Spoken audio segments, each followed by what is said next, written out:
Welcome, everybody. My name is Nina Naveed, Crisis and Tactical Campaigner for Amnesty International UK. Thank you for coming tonight for this special event here at AIUK's Human Rights Action Centre, and a warm welcome to those of you who are joining us online. Amnesty launched the End Apartheid campaign in February this year, and joining us to discuss how to dismantle the obscene system of apartheid against the Palestinian people is our esteemed panel. Agnes Callamard, Secretary General of Amnesty International, Raji Sourani, Director of the Palestinian Center for Human Rights, and Hagai El-Ad, Director of B'Tselem. We are delighted and honored to have you all with us today. Each panelist will speak for approximately 15 minutes, and we'll have a Q&A for about 30 minutes. A few housekeeping rules. This event is being live streamed and it's being recorded. For those who are tweeting, the hashtag is #EndIsraeliApartheid. After the event, we will also have a drinks reception in the lobby downstairs, and you're of course all invited to join us.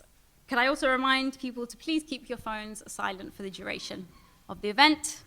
And I've also been told that there are no fire drills, so if a fire alarm goes off, it's real. And there are fire exits at the back and at the front here. Right, that's enough from me. I'm now delighted to hand over to our Secretary General, Agnes Callamard, who will provide an overview of Amnesty's landmark report, its recommendations and progress made to date. Thank you. Thank you. Thank you very much. It's a pleasure to join you in person.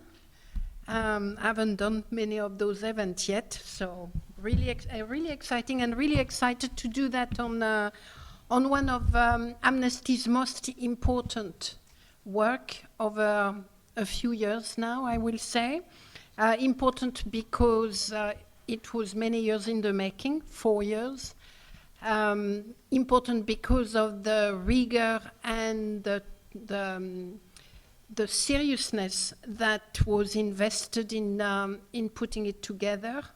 4 years of research, legal research, research on the ground, meetings with a very large number of people and experts, peer-reviewed documents, many debates and exchanges. I only saw a bit of it because I joined Amnesty just about 14 months ago. But during those 14 months, there were a lot of discussions. So it's also a landmark document because of the issue, because it is a long overdue unveiling of a situation that has been going on for far too long, and around which there has been too much silence, and too much fear to speak up and name the situation for what it is. It is really at that level, I will say, that our first focus must be just naming and repeating the word apartheid, repression, oppression, dismantling apartheid, crimes against humanity. Just naming those words, I think, is already making a difference and is opening a wound that must be opened further in order to be mended. So what did we do in that report? I'll just highlight a few things, which were actually well highlighted in the quick movie right now. So we first looked at the legal framework around apartheid, and spent quite a lot of time analyzing what is apartheid under international law, and to what extent does the situation in Israel match the characteristics of apartheid. We looked at the Apartheid Convention, we looked at the Rome Statute, and we looked in particular at territorial fragmentation, segregation and control, dispossession of land and property, and denial of rights, all of which are part of the way apartheid has been defined under international law, and all of which can be found in Israel. We have also concluded that those characteristics can be found in all areas controlled by apartheid, which led us to conclude that the system of oppression and domination by Israel is imposed over all Palestinians over which it has controlled, which includes Gaza, the occupied territories, the West Bank, but also the so-called Israel proper and the refugees. That was within the international human rights mainstream community. I will say this analysis of apartheid as being present in all areas controlled by Israel was very new or radical. I mean, certainly not in Israel itself, but within our international community, I will say. And this is the one issue that around which we had a lot of debates and discussions internally and with a range of external colleagues. We recognize that the system of control is not applied uniformly across all areas. In other words, apartheid can be experienced in different ways by Palestinians. I'll say may be experienced. In fact, I'm not speaking for them. There may be different expression of repression based on status and area where people live. However, it also needs to be emphasized that many elements of Israel's legal repression embodies all areas. In other words, there are connections, legal connection, historical connection, practical connections between those different legal systems, and that legal scattering of people's experience is also part of the way apartheid is being practiced. So the very existence of the separate legal regime is one of the main tools through which Israel fragments Palestinians and enforce its system of oppression and domination. I'm insisting on that point because we are often told repeatedly that the situation in Israel 1948 should not be seen as falling within the apartheid definition and regime. And indeed, in the days and the weeks that followed the launch of the report, this was what people focused on heavily within Israel. Government supporters of the Israeli authorities and so on were insisting that the legal regime in Israel proper was so distinct that there is no way it could meet the definition of apartheid. And in so doing, in fact, what we are saying is the distinctive nature of that legal regime is part of the way the apartheid is being enforced. It's a stratification, it's a differences, it's a fact, at a very practical level that people cannot be reunited, that families cannot come together, that status differs. It's a way of stratifying and creating boundaries and distinctions between the Palestinian communities. So it's intended to weaken ties between Palestinians and to weaken any form of dissent against the system that they are subjected to. I think we've already seen in that short movie that apartheid is not just a system, it is a number of acts that are put in place to sustain the system. And those acts all together amount to crimes against humanity. They are cruel. I think it was a word that was used.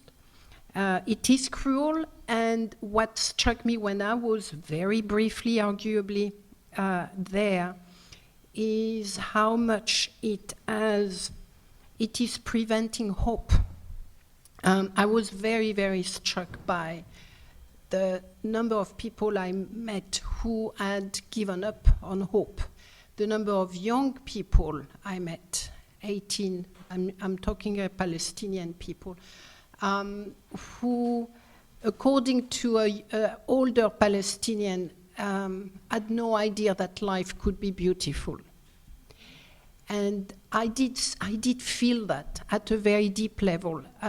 That's why I've said, and I meant what I said, that this was the most, even though it was a short mission for me, it was one of the most difficult missions I've ever done because of that sense of hopelessness, which I have very, very rarely experienced to such an extent and at such a deep level. And to me, that's probably the supreme act of cruelty, to deny to anyone, particularly young people, a sense of a future, an idea that they could have a fun future, of just a light future. That is not there. That I haven't seen. I maybe just want to talk a little bit about something that happened since I left, which is an important dimension of the system of apartheid, which is how people are expropriated and expelled and pushed into a segregated area. I think this is the important word to remember too, segregation.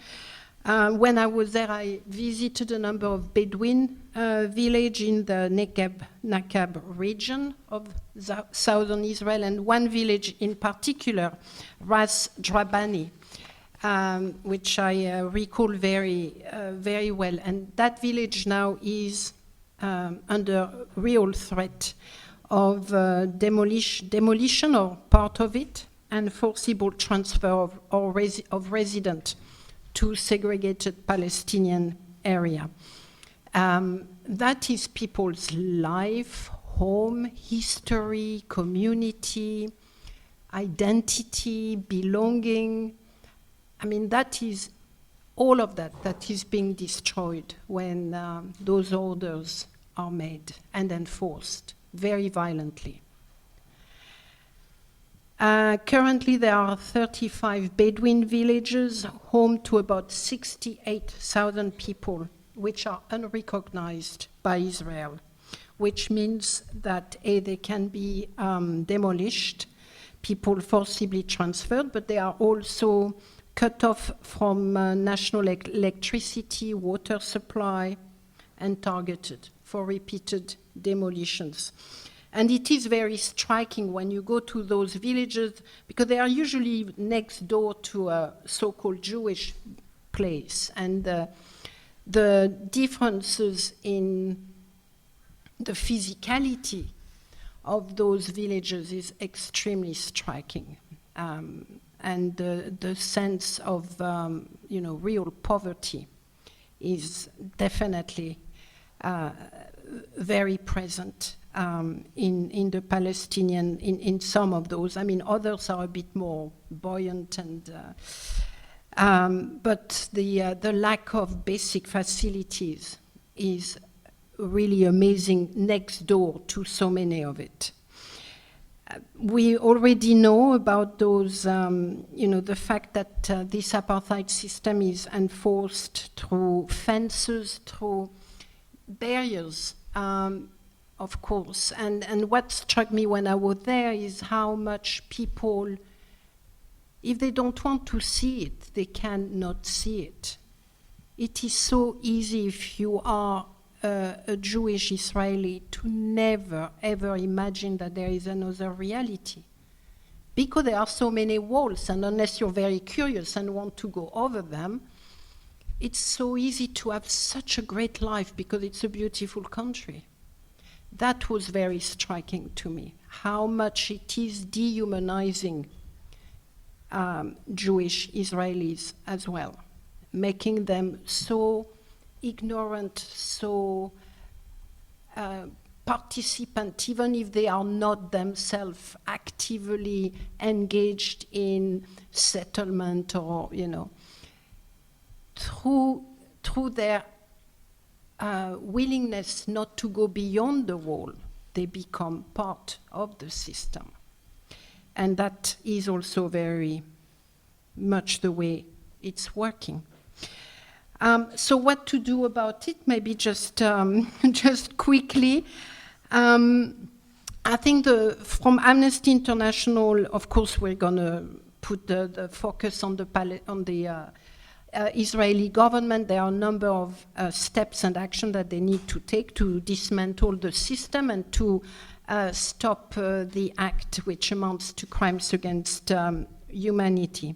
We are putting a lot of focus on the rest of the international community, because if there is a crime of apartheid that is being committed, as we have found, and crimes against humanity, that means that the international community has a great deal of responsibilities and must take action, and that a number of them are not doing. We saw that today, in fact, at the UN, when the Commission of Inquiry was reporting on its findings. There was a so-called interactive dialogue, and a large number of governments, about 40 or so, have basically rejected the Commission of Inquiries, not only their findings, but even their mandate. So clearly that kind of attitude and position on the part of the international, of some of those countries, is in violations of their own obligations when confronted with the crime and the system of apartheid. So from Amnesty's standpoint, we want to focus on them, which means focusing on you, focusing on the people, ensuring that if the political actors are not yet prepared to say the words or to take action, that there is raising understanding and awareness within the population that indeed apartheid is being practiced and must be dismantled. So lots of awareness raising and campaigning actions with the general public, because there is an understanding within the world that something is wrong there.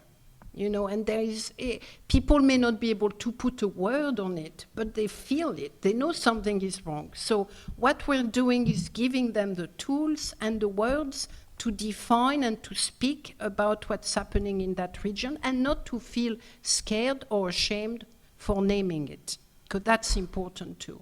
There is a lot of shaming, lots of attacks. I myself have never had more insult directed at me than I have had since working on that. So it is difficult. It's not a straightforward journey that we engage in as as an international actor, but it must be done. It's part of who we are and what we do, and it's part of what I think being a human rights activist demands: just courage and naming what's happening, and that is what we need to do at every step.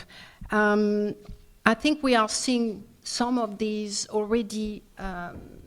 Some changes happening. There is a greater understanding. There is clearly the Israeli government see all of the work from B'Tselem to Palestinian organization to Amnesty as the bigger threat to what to whatever political vision they have, and that's why they're investing so much into combating us. So we are moving forward. I can see that happening. We need to keep the pressure on our elected officials in our own countries. We need to make it clear to them that there is a political cost for not naming what's happening in Israel. We need to put them under pressure to stand up and to do so without fear, but to do so strongly and resolutely. I can go back later and give more details, but I think I've done enough for the moment. Thank you very much. Good place.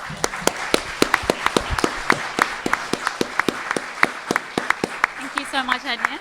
I'm now going to hand over to Raji, Director of the Palestinian Center for Human Rights, who will talk to us about how he thinks we can dismantle the system of apartheid.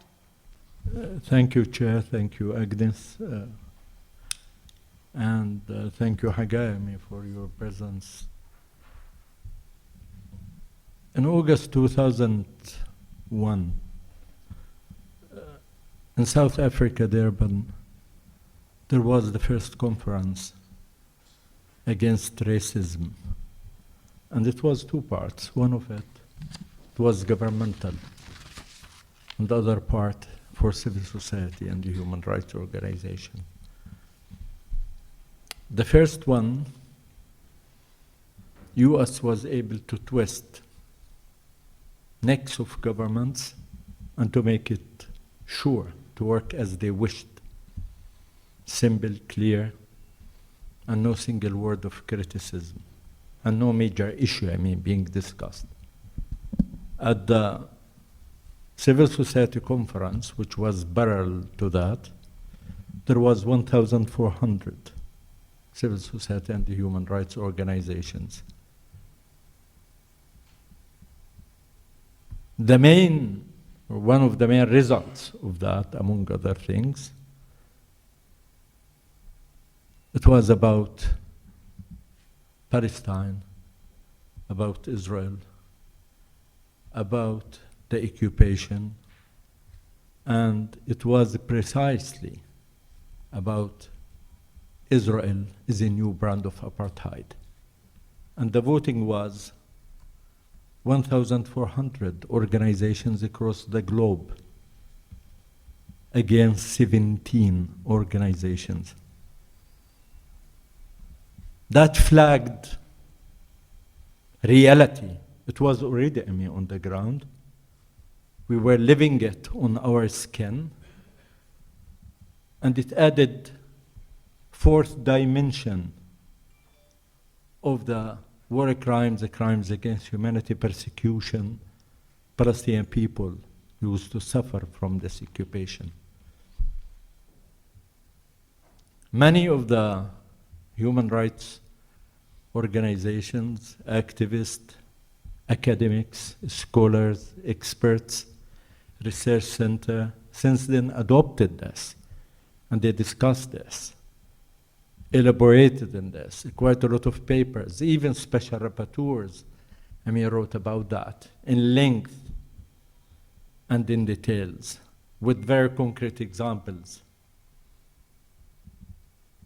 I'm not saying it's late, but it's very important that Human Rights Watch, B'Tselem, Amnesty join the club and states in unequivocal terms that Israel is a new brand of apartheid. The formula is very simple. And the most important description, for apartheid, not its political description, it's its legal context, because apartheid is legal. And if we go and look in simple way to Apartheid Convention, if we look in simple way to the Rome Statute of the International Criminal Court, especially in the second, among 11 crimes against humanity, apartheid is one of them, in a clear-cut, unequivocal way. So, this reality, which is going on the ground, met with conspiracy of silence The 40 countries or so who voted against that, Agnes, this morning, 29 of them Europeans. And that's the big shame. I cannot digest or understand in the 21st century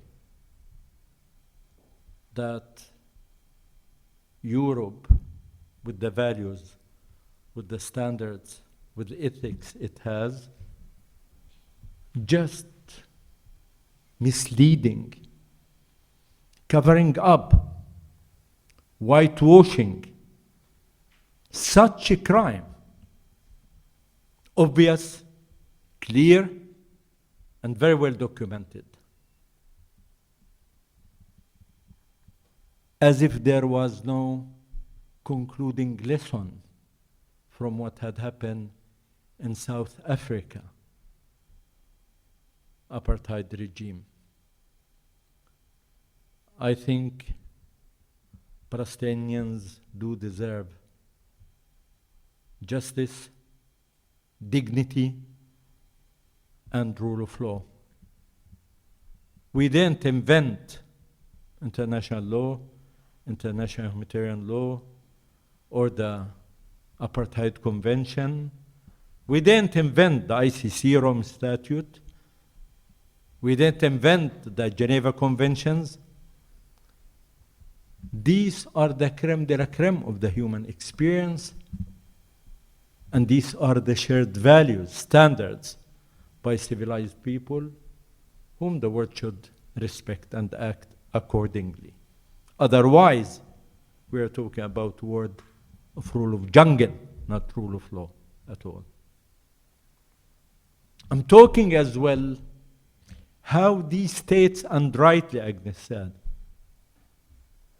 this is not a privileged position. This is not political support they are giving to Palestinians. It's not political condemnation to Israel. We are talking about simple thing, very simple. It's legal obligation. They have on their shoulders legal obligation, whether it's according to Apartheid Convention, whether it's for Rome Statute, and whether to IHL at large. They have to ensure respect for that and to ensure that rule of law be applicable. That's why justice is blind. We think there is one front Palestinian has superiority in it. On enemy, we have total imbalance with him. And he has superiority in many, many fields. They have atomic bombs. They have the strongest air force in the Middle East. They have very strong security and very political influence all over the place, and we cannot compete with them. But we have moral, legal, human superiority in a state do practice war crimes, crimes against humanity, persecution, apartheid, among other crimes they are doing against another people. We will use this tool, and we are not alone with this. All free, committed people across the globe who do believe in man's dignity with big M, in rule of law, in human rights, do support that. We know we are not alone. We tried, and this is my second point, to resort to legally document all war crimes perpetrated by this prolonged, belligerent Israeli occupation.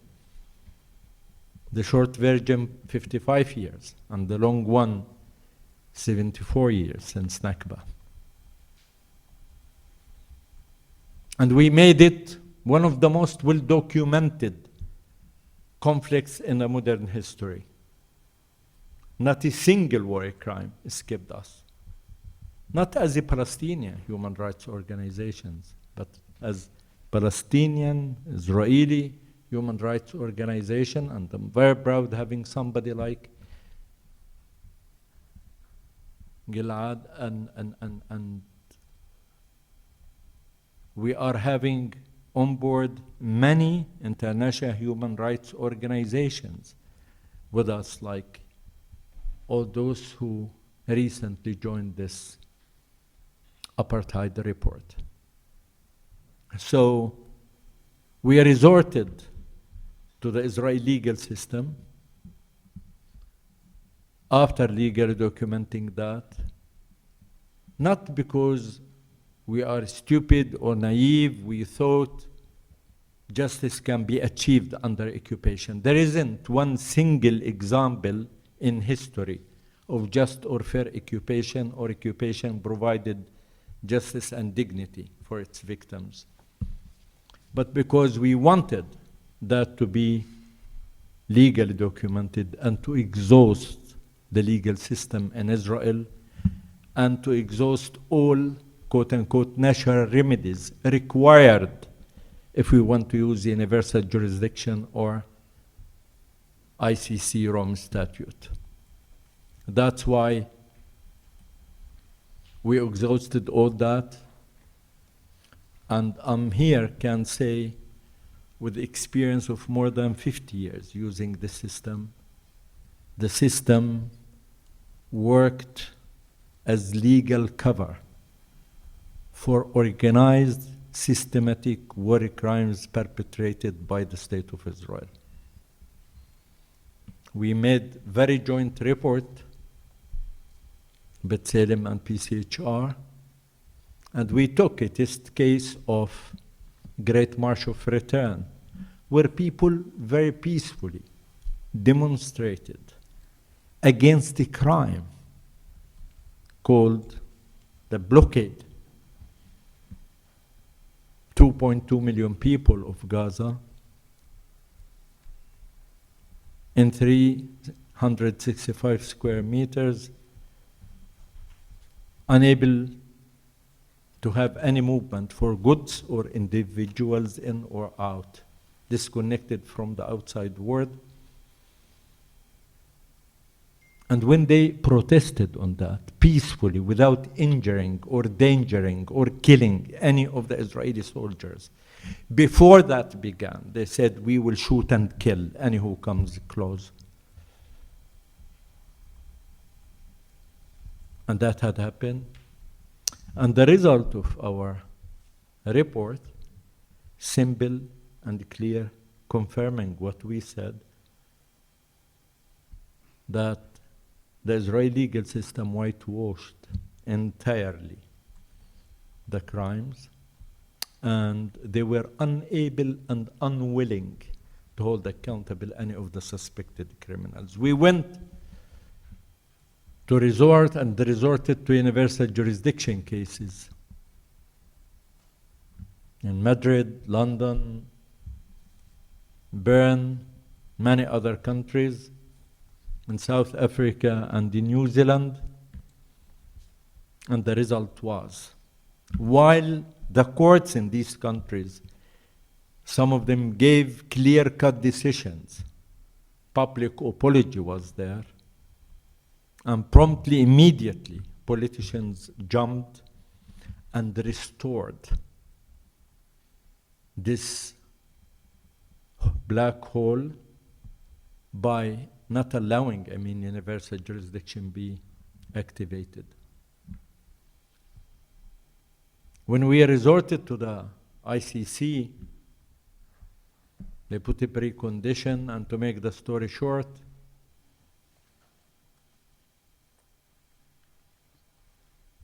In 2021 February, the pre-trial chamber said yes. Gaza West Bank, including Jerusalem, locates within the ICC area of jurisdiction. And during March, we were anticipating any minute Fatou Bensouda comes out and said, we will open the investigation. But in this month, twice she was threatened with her life by 2 diplomats in 2 separate occasions at her office, with her life. She was courageous enough, though she reported no protection provided, and she decided to open investigation on March 3rd. This was great heroic work for real peace of African marble. Women had the guts and the commitment and the courage to speak truth to power and act professionally. She did, and that was fantastic. And she formed the investigation committee. Mr. Karim Khan, Mr. KK, he took power as a prosecutor on 17th of June. A couple of months later, there was a letter circulated, signed by the British Foreign Minister. And this letter was addressing British parliamentarians. Mr. Boris Johnson said, I'm very proud that the president of the ICC British, and I'm proud that the registrar British, I'm proud the prosecutor British, and I'm very proud that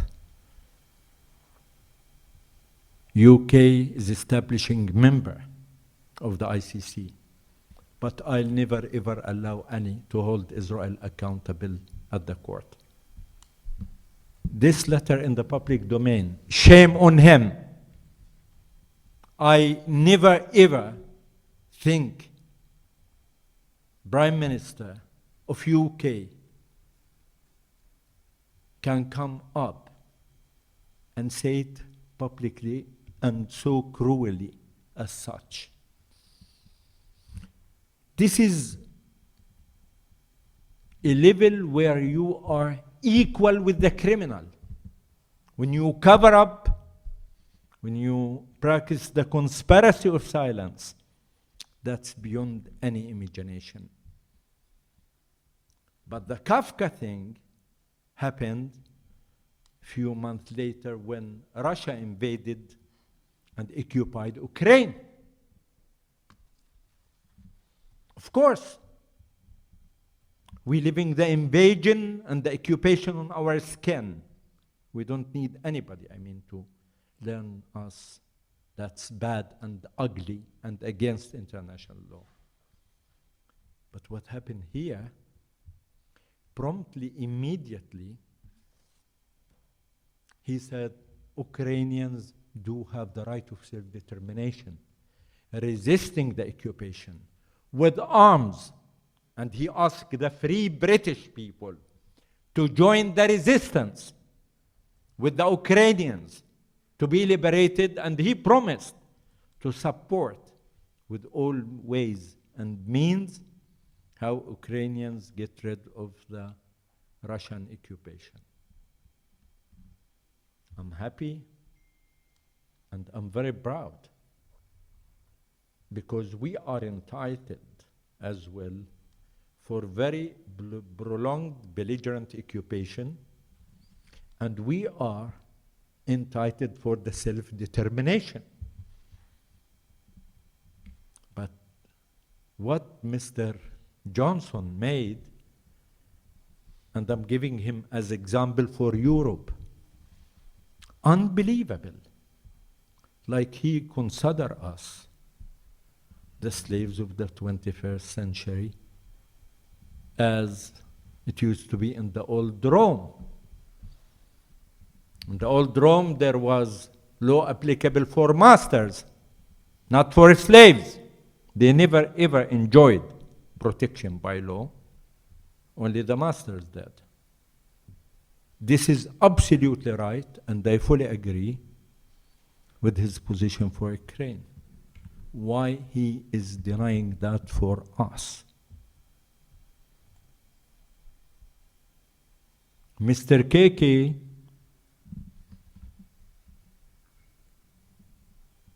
in 2 weeks after Russia invaded and occupied parts of Ukraine,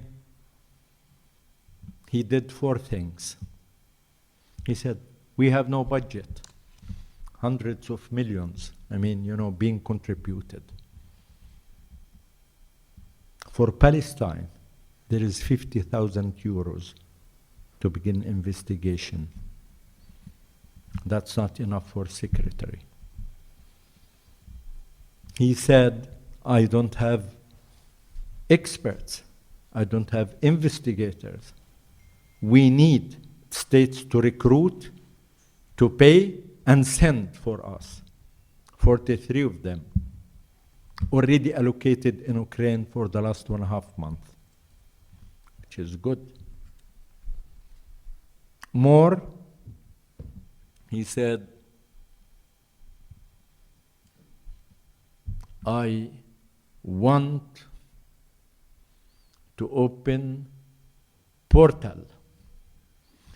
I don't want to wait, till the lawyers, come with their legal submissions and with the facts. No, you can report on that in Ukrainian and Russian, journalists, ordinary people, victims, whoever. And this was happening. And while we provided them with everything they need, and we proposed to provide them with everything they need, there is no movement, even 1 centimeter. We are for justice for Ukraine. We are for the applicability of international law. We want ICC to be active and effective and to act as the legal conscience of the world. But we cannot accept lack of independence, selectivity, and justice only be for rich and for those who pay. Situation at the ICC not convenient, but we are so determined to go all the way along with it. We are not good victims for the occupation, and we are not going to allow Mr. KK to ignore us. We have our mission or mission to speak truth to power and to remind them of their legal obligations according to international law. And that's our mission, and that's why Christian Aid, Trokera, organizing this trip, and why we are here in the UK and Ireland, me and Hagai recently.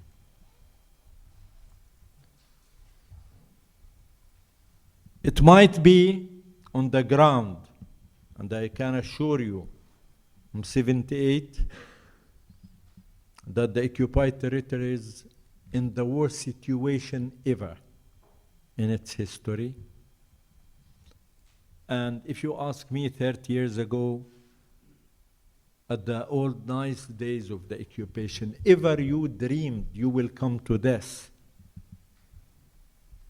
in a nightmare? I thought no. One of the black holes of Oslo Accords, which I'm not a big fan of it for simple reason. No single word was stated about occupation, end of occupation, Geneva Convention, international law, self-determination, Palestinian state. Nothing. And that's why we knew where it's going to lead. It led de facto and de jure to this new brand of apartheid we are having right now. With that, hard times pushes either or, to give up or to stand for a challenge. We have no right to give up, and we will stand for a challenge. They try to take hope from our hearts and minds. No power on earth will take the hope from our hearts or our minds. We know we are defending just, fair, right cause. We do know we are on the right side of history. We will be able, and we will do, speak truth to power. And we know, irrelevant how long the occupation will continue, one day we shall overcome. We are strong, and you can count on us, but we are much more stronger with a free, committed people who do believe in man's dignity and justice and rule of law. And that's what lack at that part of the world.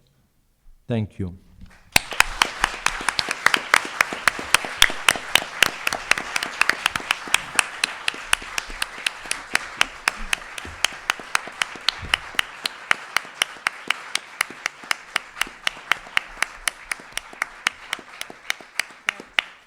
Thank you, Raji. And really, really important points you made about selectivity of international law and justice standards by the UK. But it is worth noting that even our Prime Minister, Boris Johnson, in 2017 highlighted that Israel would need to choose between a two-state solution or apartheid. And even David Cameron, our former PM, also described Gaza as a prison camp. So even these senior politicians in the UK can't deny the facts on the ground. So without further ado, our final speaker, Hagai of B'Tselem, who some of you may know is also known as the Israeli Center for Human Rights in the Occupied Territories. Thank you all for being here this evening, and to thank Amnesty UK for hosting us, and to thank you, Agnes, for your leadership and the courage in leading Amnesty to publish this important report. And also to thank you, Raji, so much from all my heart. It's my honor to share the stage with you. And also to say that I hope that everyone in this audience appreciates how fortunate you are that you have the chance to hear directly from one of the leading and most courageous and experienced human rights voices from Gaza. One of the expressions of the more than 15 years of blockade on Gaza is that you sometimes get to listen to people from Gaza on video, on Zoom, but not in person. So it's my really dignity to have a chance to meet you in person. It's the second time that we actually get to meet in person in our lives. And that's also an expression of the success of Israel's fragmentation of the space in Israel-Palestine. It might seem natural that we can meet in London, but I hope everyone can appreciate how painful it is that there is nowhere between the river and the sea in Israel-Palestine where the two of us could actually meet in person, right? I cannot go to Gaza, Raji cannot come to Jerusalem, or anywhere in the West Bank. And that's a typical reality that so many people just take for granted. But that's the situation. So I wanted to begin these remarks with this short video from Asaf Riata from the South Hebron Hills. First, because it's an issue that is very very timely, and the threat of forcible transfer of more than 1,000 Palestinians living in that area is very real. So an opportunity to put that in front of all of us today, and to invite you to join the struggle so that these communities can stay on their land, and not only stay on their land, but that they will have the ability to really flourish and build and have a future and have hope, as Agnes pointed out before, how terrible the lack of hope is.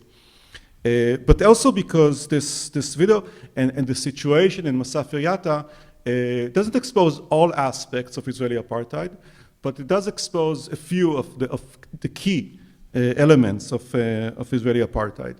So one of them is the re-engineering of land, the re-engineering of geography.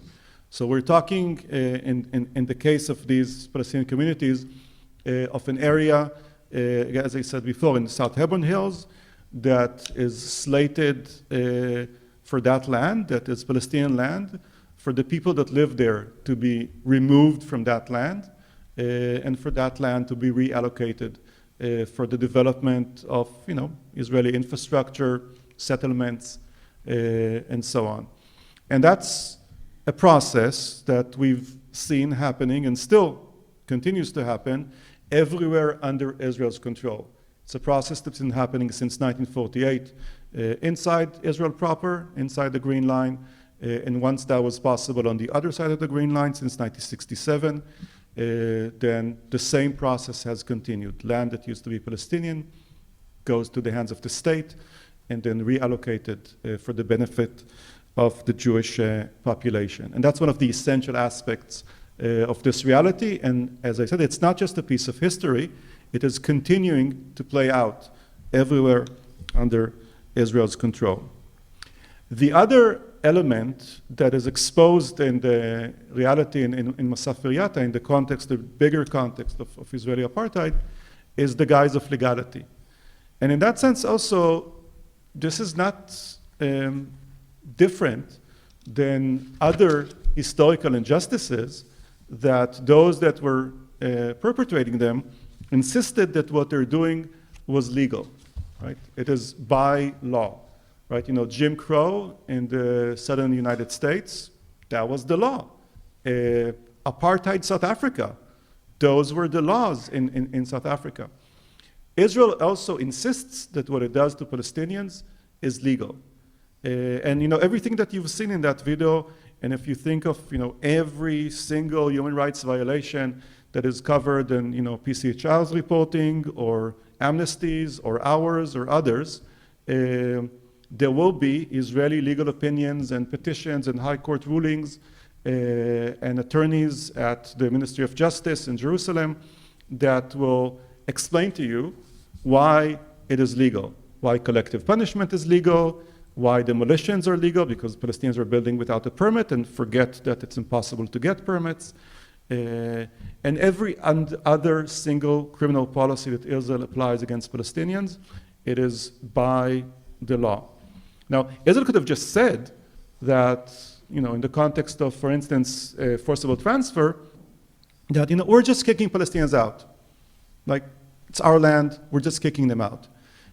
Which, at the bottom line, that's what we have been doing, and that's what we're continuing to do. That is more expedient, but the problem with that is that it's more, in everyone's face. And then there might have been consequences.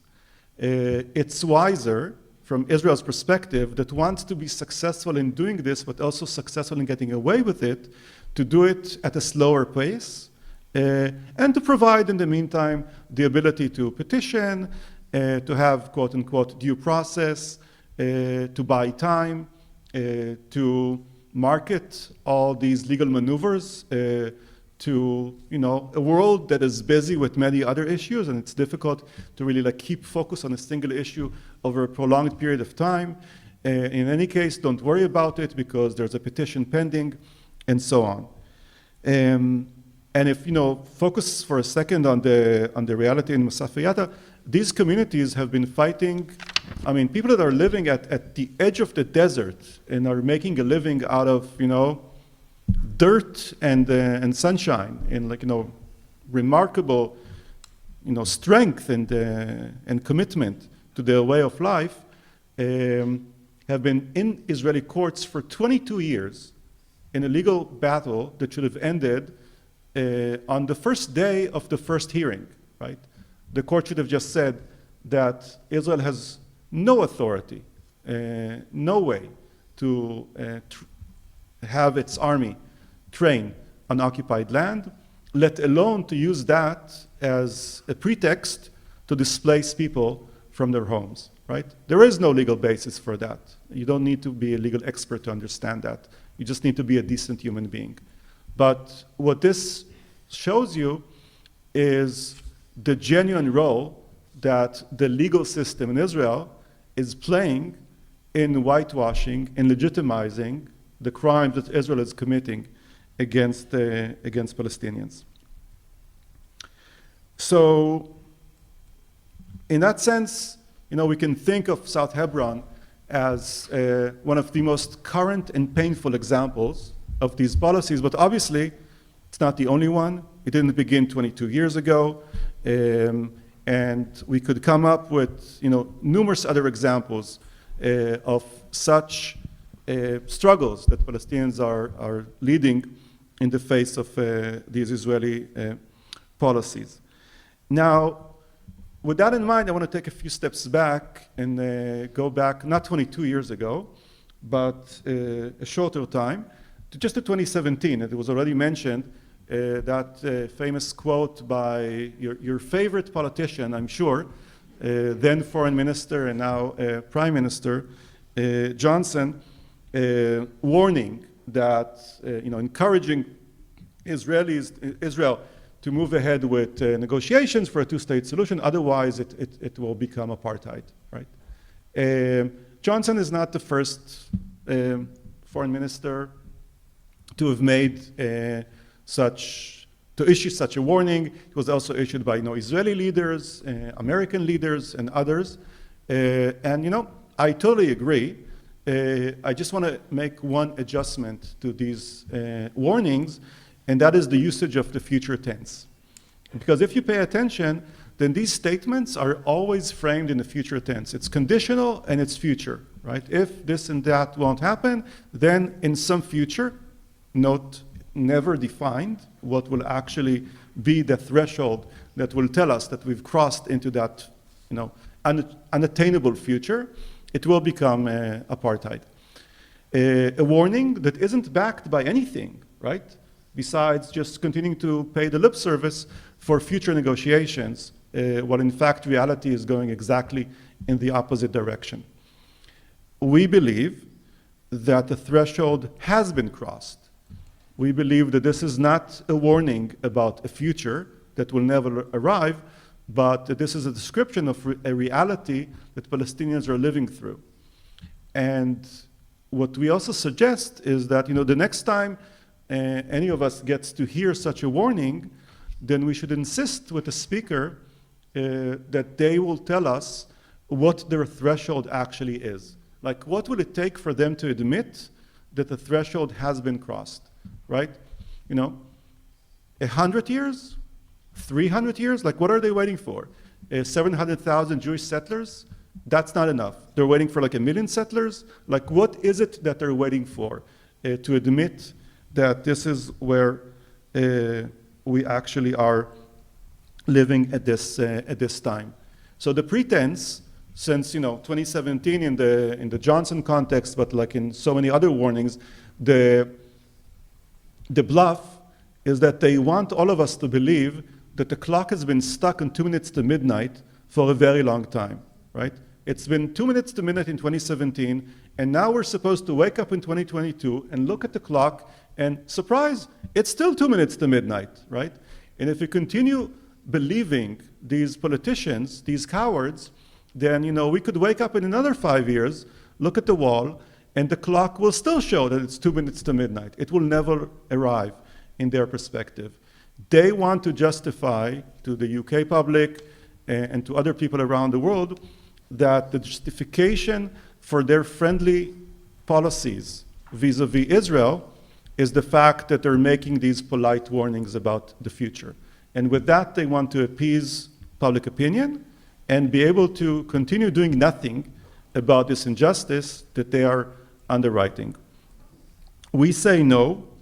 We say that this is the time to wake up. We say that the clock has moved on a long time ago. This is way past midnight, and it is way past time for all of us to wake up, admit reality for what it is, and take action about it. Now, the last thing I want to say and conclude with that is that what we have now is an asset that we didn't have until not a very long time ago, right? As Raji said, Palestinians have been making this position already for quite some time, but what has unfolded over the last year and a half, and what we've arrived at now, finally, is a consensus that didn't exist until a short time ago. A wall-to-wall consensus in the human rights community. Palestinian, Israeli, international human rights organizations, all arriving at the same conclusion, that this is apartheid. And that is a very different way of looking at the reality between the river and the sea. It's a departure from the dogma that what is happening there is the result of two separate regimes, a democracy, perhaps a flawed one, and yet a democracy inside the Green Line, and separate from it, somehow independent from it, a temporary occupation on the other side of the Green Line. Two regimes, democracy plus occupation. No, that too is a lie. That too is a worldview that has become untethered from reality. It is a one-state reality. It is a single regime between the river and the sea, and that regime is apartheid. That is the correct analysis, and with that in mind, we have a fighting chance to actually take the correct action in order to move against this injustice and end it. So, for Palestinians, apartheid is a lived reality. They didn't wait for B'Tselem to come up with that report stating that. But recognizing that it is apartheid, that is a wake-up call for all of us. And apartheid is destroying people's lives and hopes about the future. Dismantling it will build a just future. Thank you very much.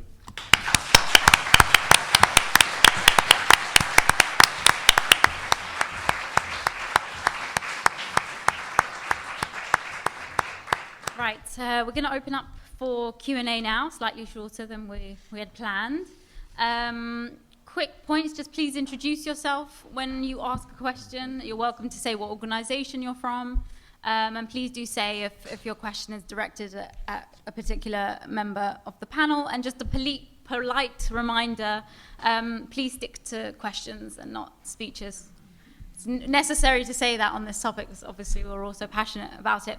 So, over there, we've got two mics. We'll take a few questions, a cluster of questions, and then we'll go back to the panel. Was somebody in the back, white jacket?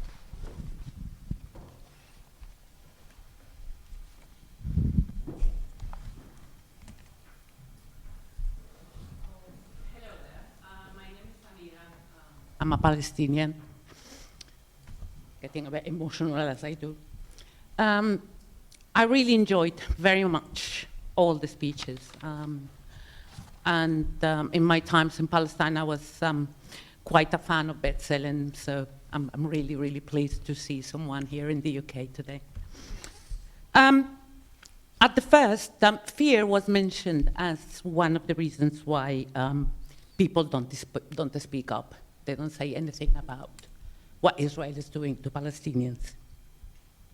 So my question is, how do you think this fear can be tackled, particularly nowadays when we see that the word anti-Semitism is the first thing that comes, in front of anybody who wants to defend Palestine, anybody who wants to criticize Israeli actions? How do we fight against that perception of being anti-Semitic? And do you think that this perception of being anti-Semitic is being built on this notion of the Jewish religion being unequal to being an Israeli citizen, i.e. the religion being the equal to the nationality, which doesn't happen anywhere else.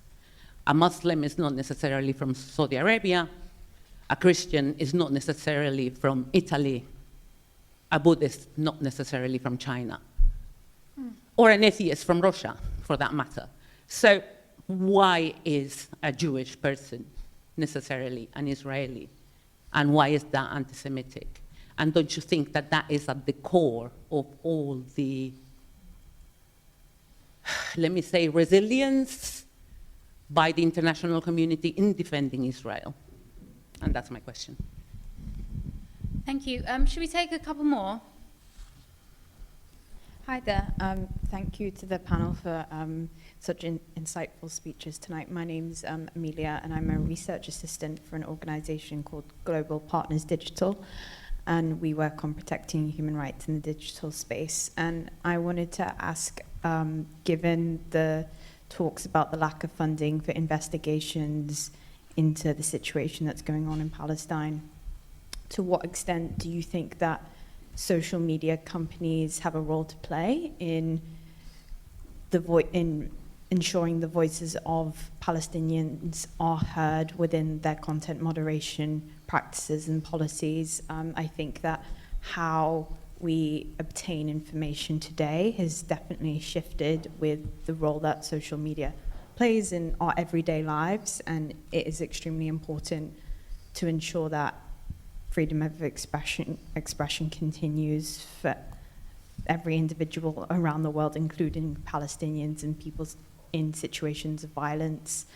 And do you think that it's not just governments and organizations that need to play an active role in changing this narrative, and also the likes of Meta and Twitter need to also become part of this conversation?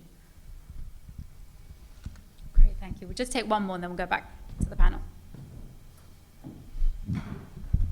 Hi there. Thanks for this.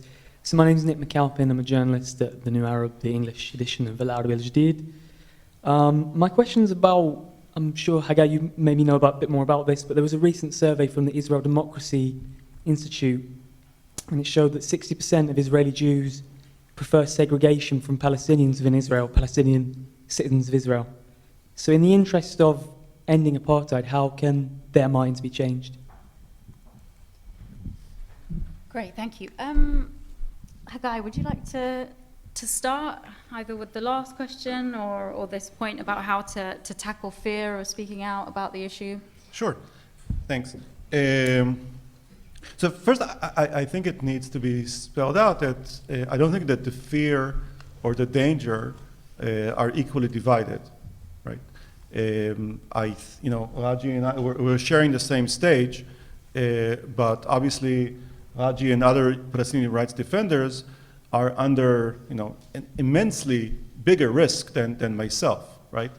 And the prospect of, being arrested, being under a travel ban, offices being raided, equipment being confiscated, people being detained, these are not theoretical things, right? And all of these things have happened even before 6 of the most important Palestinian civil society organizations were designated by Israeli authorities as terrorist organizations, right?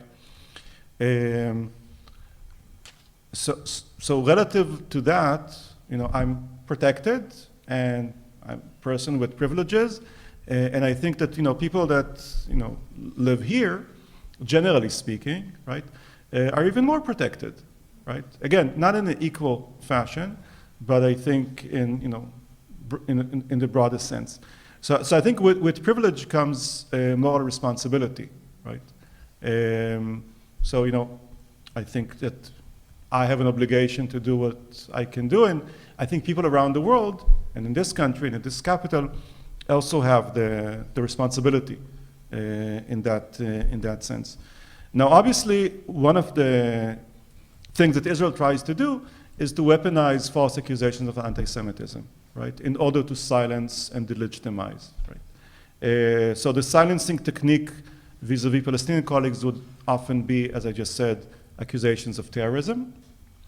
And accusations against Israeli human rights organizations would be of treason. And accusations against Amnesty International would be of being anti-Semitic, right? It's across the board. None of these accusations actually addresses the substance. It's all about shooting the messenger and trying to silence her or him. I think as long as it's successful from Israel's perspective, as long as people are silenced, then it's not going to stop because it's working, right? And what this exposes, and here I'm insisting on being hopeful, if you'll allow me just for a minute, is I think it shows Israel's concern. The concern of the apartheid regime is that international public opinion will wake up to what is actually happening in Israel-Palestine, and with that change in public opinion, elected officials will finally move from policies that underwrite this injustice to policies that oppose it. And that's the future that we're hoping for, and that's the future that they're fighting against. And since they cannot argue on the substance, they're trying to use smear and fear in order to accomplish that. The only way for us to win against that is not to succumb to it, to be totally clear in our rejection of any form of racism, including anti-Semitism and Islamophobia, and to be very clear in our absolute rejection of Israeli racist apartheid policies against Palestinians. It's the only way forward. Great, thank you.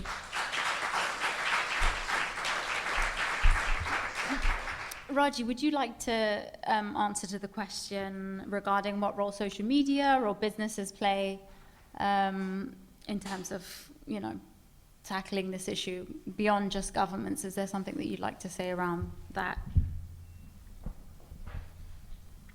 I would say regarding media, we have to differentiate between two, social media and other kinds of media.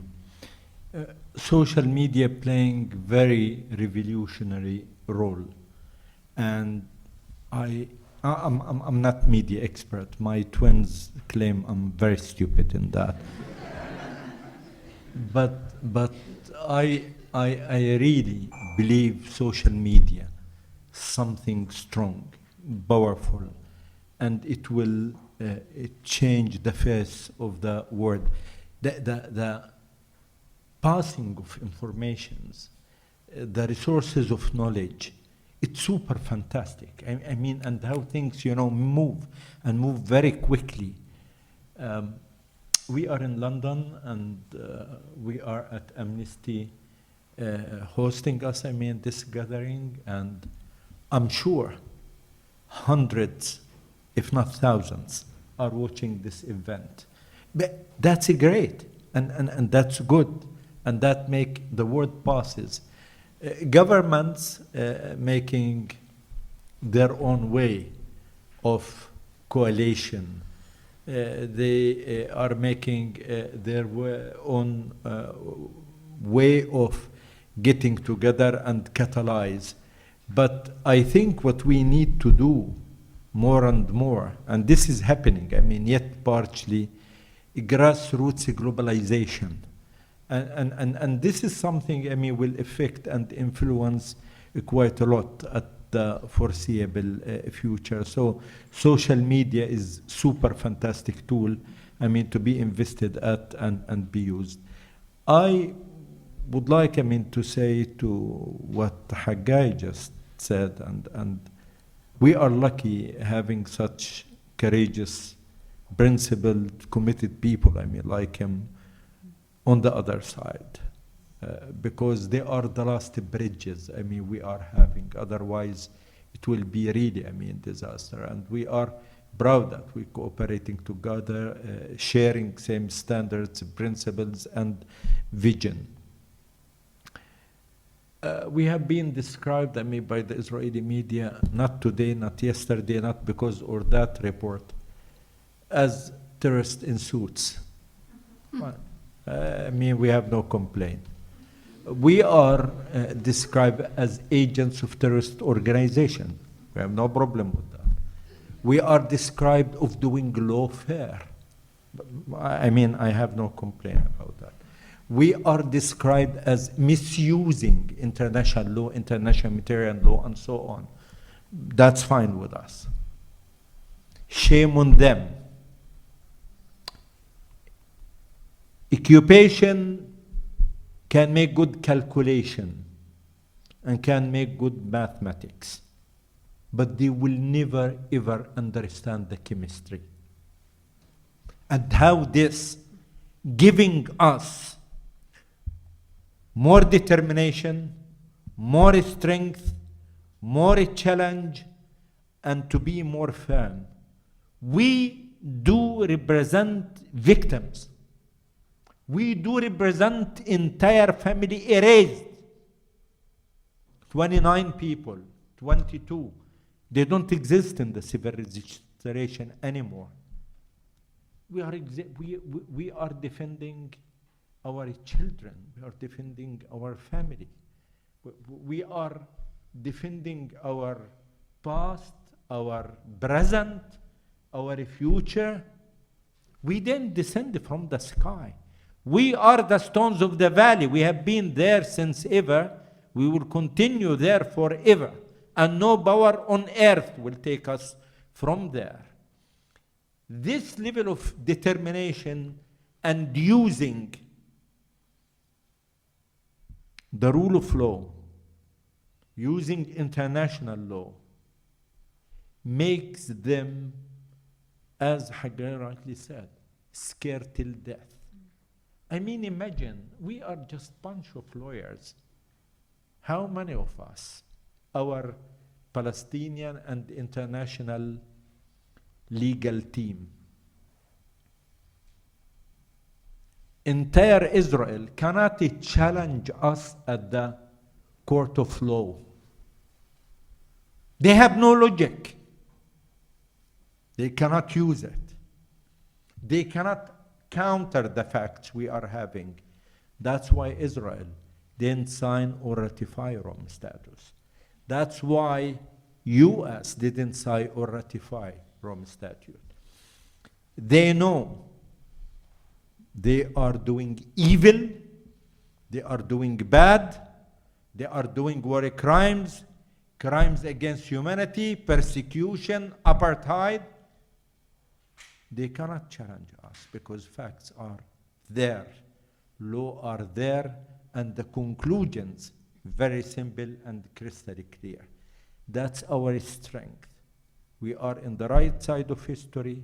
They are in the absolute wrong side of history. And one day, they will pay for it. When we ask for accountability, we don't ask for accountability because we want revenge. But we don't want this to be repetitive with us or any other human beings anywhere in the world. That's what's all about. I mean, Geneva Convention, Nuremberg trials, the Universal Declaration for Human Rights, that's why the ICC, etc. I mean, it's there to make sure this doesn't happen again. Not only against the Jews, but against the human beings anywhere in the world. Great, thank you. Right. Should we take a few more questions? It's one of it. Yeah. Okay, we'll go there, and then the two of you at the front. Hi there, my name's Sajila. I just wanted to ask, with you've got all the human rights on side, that's great, and obviously you know what's going on, but how, and you talked about social media polarizing, it's very polarizing, how can we help the cause? How can ordinary people, ordinary citizens, bearing in mind it is so toxic out there when we do, you know, when I do any interviews and stuff, you can't talk about it because any Jewish person will feel offended and will feel that it's, and they always bring up Hamas, they always do. It's like what Israel is doing, it's Hamas. So how can we, as citizens, help the cause? Thank you. Over front. Hello, my name is Nima. I am wondering about, I guess, the efforts to separate anti-Semitism, anti-Zionism, and anti-apartheid, because I find that the three often get inflated, especially in Israel's justifications in its actions. It often, they justify it under the guise of Zionism and birthright.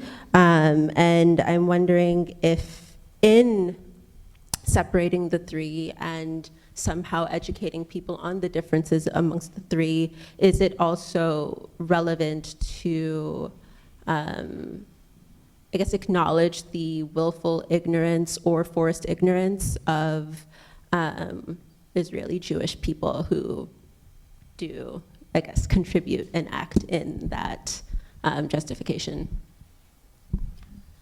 Great, thanks.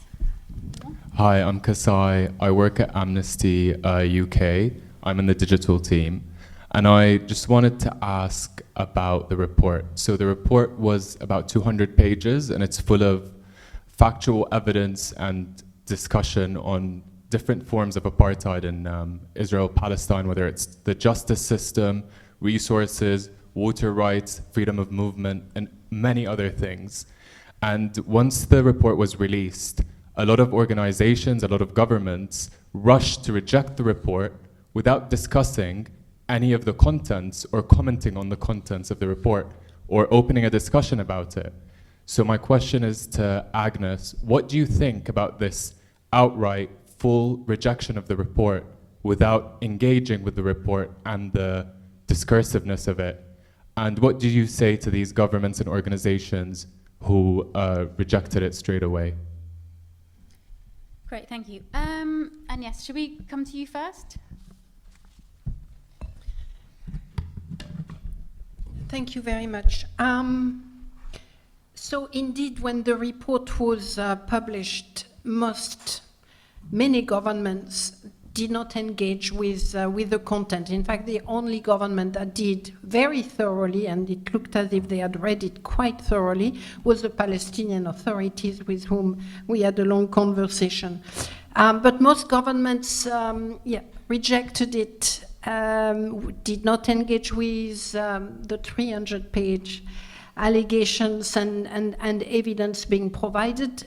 Israeli authorities particularly forcefully rejected the conclusions without getting into any kind of details. The American Secretary of State rejected the use of the word apartheid, without discussing at all the relevance or the evidence being provided. He just said it does not apply.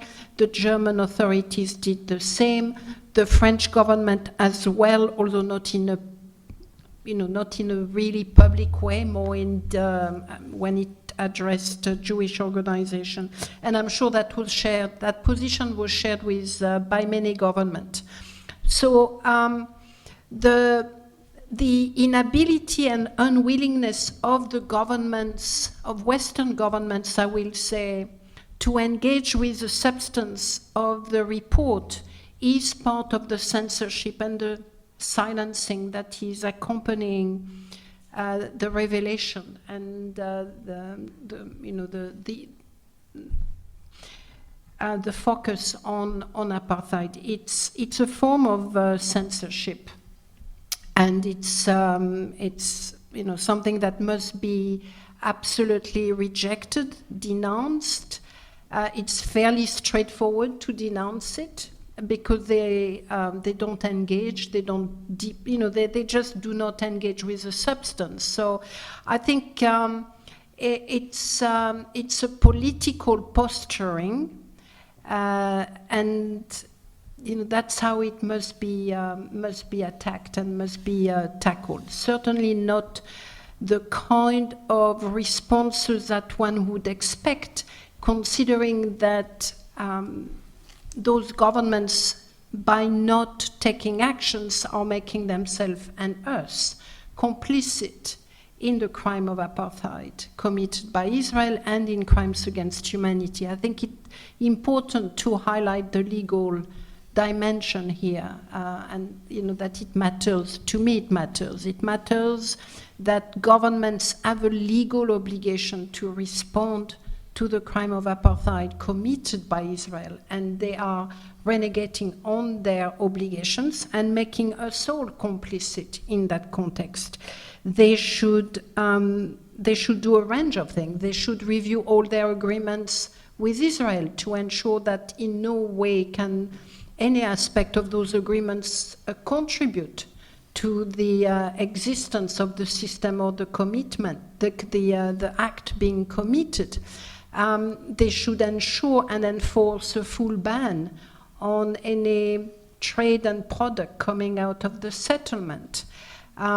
They should.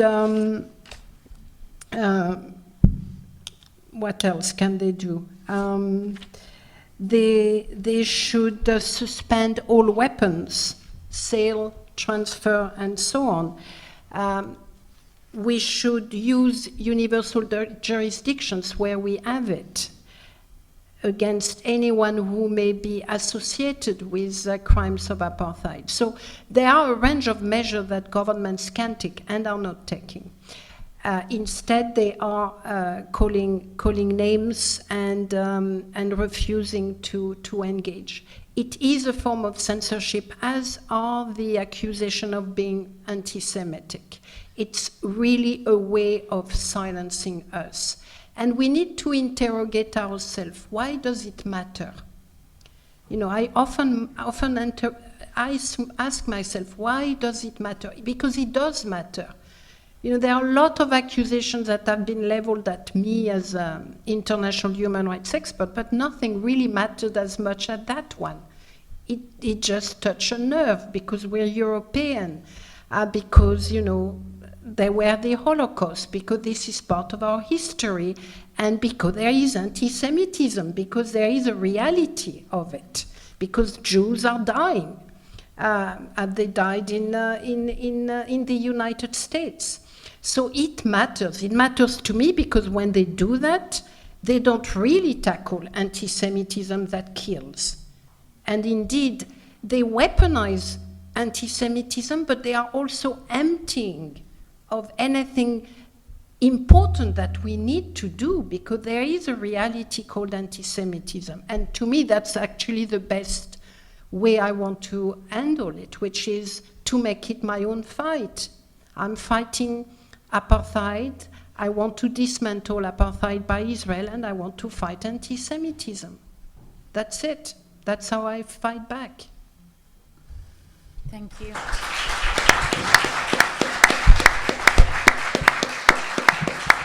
We're coming to the end of our time, slightly over. So actually what I will ask the panel to do now is to maybe just sum up with a few final words in a minute. And maybe in your summing up, you can address this point about what individuals can do to make a difference. Raji, can I start with you? Oh, Hagai. Okay. 1 minute, please. I'll do my best. There was a point before about fear and courage. So first, I wanted to say this before. I wanted to acknowledge, your courage and like being here and speaking out. Amira, and also, Amnesty knew very well that it's going to be attacked once it launched this report. This was not a surprise for Amnesty, but Amnesty was courageous to stand up and speak the truth that it identified and to deal with the consequences. So I want to respect that, and again, respect your leadership in making that happen. I think it doesn't only make the fight against apartheid stronger. I think it makes Amnesty stronger. I think it makes this movement stronger. I think it makes the international voices for human rights globally stronger when people stand up for justice the way Amnesty did and continues to do. So I think that's the way to lead. And with that, I have hope. Thank you.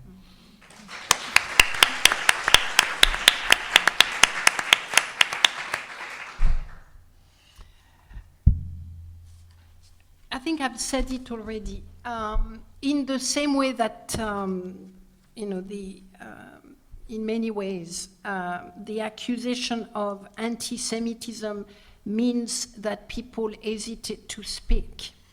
I think we have to ensure that politicians and elected officials who refuse to name what's happening in Israel as apartheid and call for its dismantlement, they must pay a political cost for it. And that is in our hands. It's in our hands here because we have a democratic system and we can elect our officials, because we can ask questions of them, and so on and so forth. So that's number one. Number two, we need to engage with other forms of leaders, religious leaders, moral leaders, leaders in the media, social media. I love social media like you do, but I'm also fully aware that those big media companies, social media companies, are not the friends of the Palestinians. They are just not. They have censored Palestinian groups over and over again, and they will continue to do so, and we need to denounce them when they do that. That being said, the tool is a fantastic tool of emancipation and independence and grabbing our own reality. But we need to denounce social media companies when they do that, when they censor Palestinian voices in the name of, some very weird reason. So that is the other thing we've got to do. We need to mention a few things that governments should do. We need to campaign for that. We need to. You can work with Amnesty or with others to demand that those actions be taken. I think we need to denounce a double standard, and Ukraine gives us a sad, extremely sad opportunity, but it's weakening the important position on Ukraine that a country like the United States right now was taking the lead on attacking the Commission of Inquiry report at the UN. It just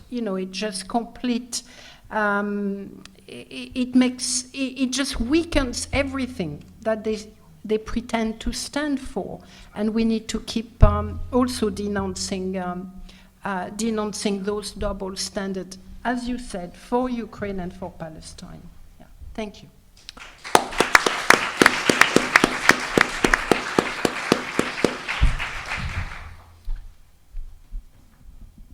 Very hard to add any, but I think human rights activists are sort of romantic revolutionaries. And we have dream. I mean, not illusions, really dreams. I mean, of justice, of equity, of humanity, of rule of law.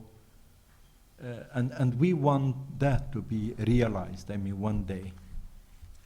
Second, the worst thing for human rights defenders to be obsessed with themselves and their own problems and what they are having. We care, of course.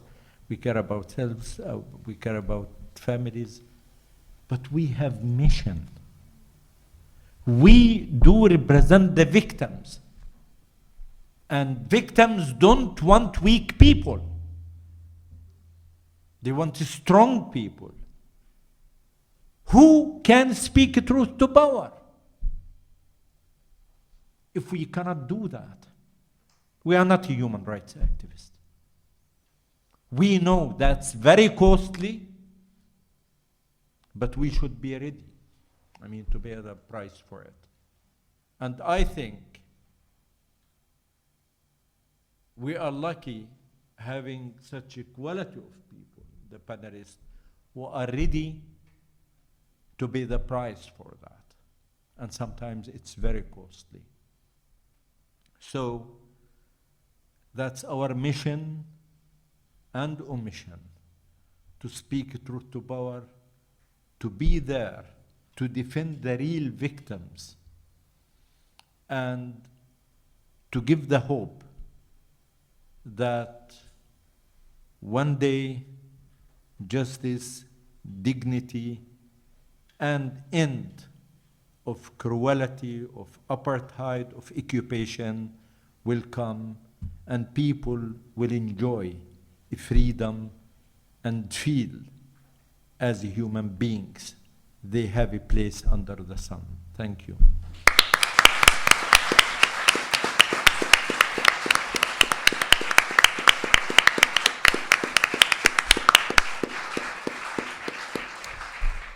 I'd just like to say a huge thank you to our brilliant speakers on behalf of AI UK, and a huge thank you to all of you for joining us today.